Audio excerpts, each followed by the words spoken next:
RSS ರಾಜ್ಯಕ್ಕೆ ಏನಾದ್ರೂ ಬಂದ್ರೆ ಅನಾಹುತ ಅಂತೂ ಪಕ್ಕ.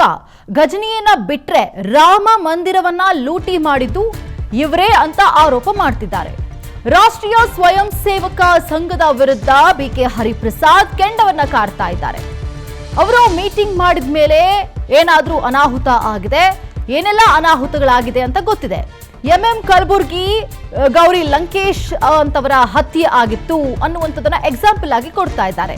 ಅದಕ್ಕೆ ಈ ಸಭೆಯ ಬಳಿಕ ಏನಾಗುತ್ತೆ ಅಂತ ನೋಡ್ಬೇಕು ಅನ್ನುವಂತಹ ಅನುಮಾನವನ್ನ ಕೂಡ ವ್ಯಕ್ತಪಡಿಸ್ತಾ ಇದ್ದಾರೆ. ಮೊದಲು ಅವರ ಸಭೆ ಆಗ್ಲಿ, ಆಮೇಲೆ ಏನಾದ್ರೂ ಆದ್ರೆ ಮಾತಾಡ್ತೀನಿ ಅಂತ ಹೇಳ್ತಿದ್ದಾರೆ ಹರಿಪ್ರಸಾದ್ ಅವರು. ಬೆಳಗಾವಿಯ ಆರ್ಎಸ್ಎಸ್ ಮೀಟಿಂಗ್ ಬಗ್ಗೆ ಬಿಕೆ ಹರಿಪ್ರಸಾದ್ ಮಾಡ್ತಿರುವಂತಹ ವ್ಯಂಗ್ಯ ಇದು. ಆರ್ಎಸ್ಎಸ್ ಒಂದು ವೇಳೆ ರಾಜ್ಯಕ್ಕೆ ಏನಾದ್ರೂ ಬಂದ್ರೆ ಏನೆಲ್ಲ ಅನಾಹುತ ಆಗುತ್ತೆ ಅನ್ನೋದನ್ನ ಎಳೆ ಎಳೆಯಾಗಿ ಬಿಚ್ಚಿಡ್ತಾ ಇದ್ದಾರೆ. ರಾಮನ ಹೆಸರಿನಲ್ಲಿ ದುಡ್ಡನ್ನ ಹೊಡೆದಂತವರು ಇವರು. ಗಜನಿಯನ್ನ ಹೊರತುಪಡಿಸಿದ್ರೆ ನೆಕ್ಸ್ಟ್ ಸಾಲಲ್ಲಿ ನಿಂತ್ಕೊಂಡ್ರೆ ಅದು ಆರ್ಎಸ್ಎಸ್ ಕಾಣಿಸುತ್ತೆ ಅನ್ನುವಂತಹ ವ್ಯಂಗ್ಯದ ಮಾತನ್ನ ಆಡಿದ್ದಾರೆ. ಸೊ ಅವ್ರು ಫಸ್ಟ್ ಮೀಟಿಂಗ್ ಮಾಡಲಿ. ಈ ಹಿಂದೆ ಮೀಟಿಂಗ್ ಆದಂತಹ ಸಂದರ್ಭದಲ್ಲೂ ಕೂಡ ಯಾರನ್ನೆಲ್ಲ ಬಲಿ ತೆಗೆದುಕೊಂಡ್ರು ಅನ್ನೋದು ಗೊತ್ತಿದೆ ಅಂತ ಹೇಳಿ ಒಂದಷ್ಟು ಜನದ ಎಕ್ಸಾಂಪಲ್ ಅನ್ನ ಕೊಟ್ಟರು.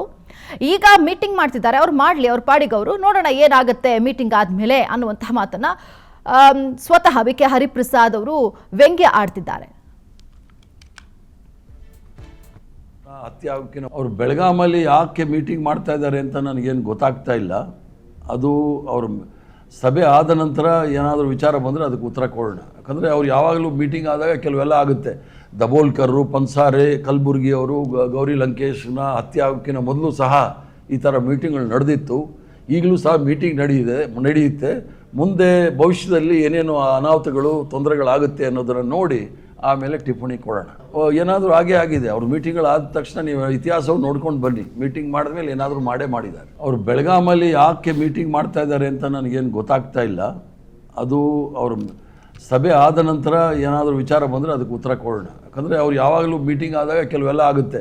ದಬೋಲ್ಕರ್ರು, ಪನ್ಸಾರೆ, ಕಲಬುರ್ಗಿ ಅವರು, ಗೌರಿ ಲಂಕೇಶ್ನ ಹತ್ಯೆ ಆಗೋಕ್ಕಿಂತ ಮೊದಲು ಸಹ ಈ ಥರ ಮೀಟಿಂಗ್ಗಳು ನಡೆದಿತ್ತು. ಈಗಲೂ ಸಹ ಮೀಟಿಂಗ್ ನಡೆಯುತ್ತೆ. ಮುಂದೆ ಭವಿಷ್ಯದಲ್ಲಿ ಏನೇನು ಅನಾಹುತಗಳು, ತೊಂದರೆಗಳಾಗುತ್ತೆ ಅನ್ನೋದನ್ನು ನೋಡಿ ಆಮೇಲೆ ಟಿಪ್ಪಣಿ ಕೊಡೋಣ.